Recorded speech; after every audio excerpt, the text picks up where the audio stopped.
একচ্ছত্র রাজ্যে হানা দিল তার দেশেরই আদালত। একদিকে ট্রাম্প একের পর এক দেশের উপর চাপাচ্ছেন শুল্কের নীতি, অন্যদিকে বিচারপতিরা শান্ত গলায় জানিয়ে দিলেন, মাফ করবেন মিস্টার প্রেসিডেন্ট, শুল্ক বসানোর অধিকারটা আসলে আপনার ছিলই না।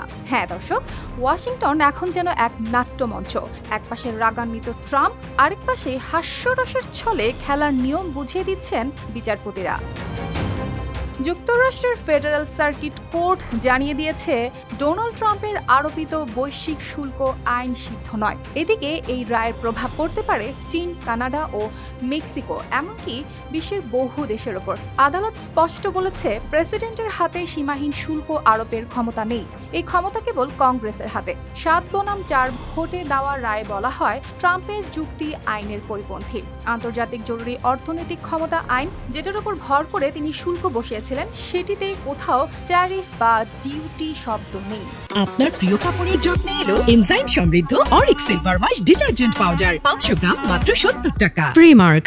ট্রাম্প অবশ্য রায়ের পর তীব্র প্রতিক্রিয়া জানিয়েছেন। তিনি তার সামাজিক যোগাযোগ মাধ্যমে লিখেছেন, এটি যদি বহাল থাকে তবে যুক্তরাষ্ট্র ধ্বংস হয়ে যাবে। সতর্ক করেছেন, শুল্ক বাতিল হলে দেশ দুর্বল হয়ে পড়বে অর্থনৈতিকভাবে। তার মতে এটি হবে এক ভয়াবহ বিপর্যয়। আদালত বলছে, 1977 সালে যে আইন পাশ হয়েছিল তা রাষ্ট্রপতিকে সীমাহীন কর্তৃত্ব দেওয়ার জন্য নয়, বরং প্রতিবার কংগ্রেস চাইলে স্পষ্ট ভাষায় শুল্কের ক্ষমতা দেয়। তাই ট্রাম্পের দাবি আদালত খারিজ করে দিয়েছে। আইনজীবীদের মতে, এসব শুল্ক অবৈধ হলে বৈদেশিক নীতি ও অর্থনীতি খেতে পারে বড় ধাক্কা। এমনকি আশঙ্কা করা হয়েছিল 1929 সালের মহামন্দার মতো পরিস্থিতি তৈরি হতে পারে।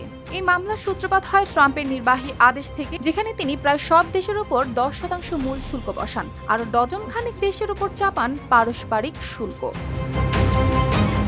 অর্পিতা জাহান, RTV।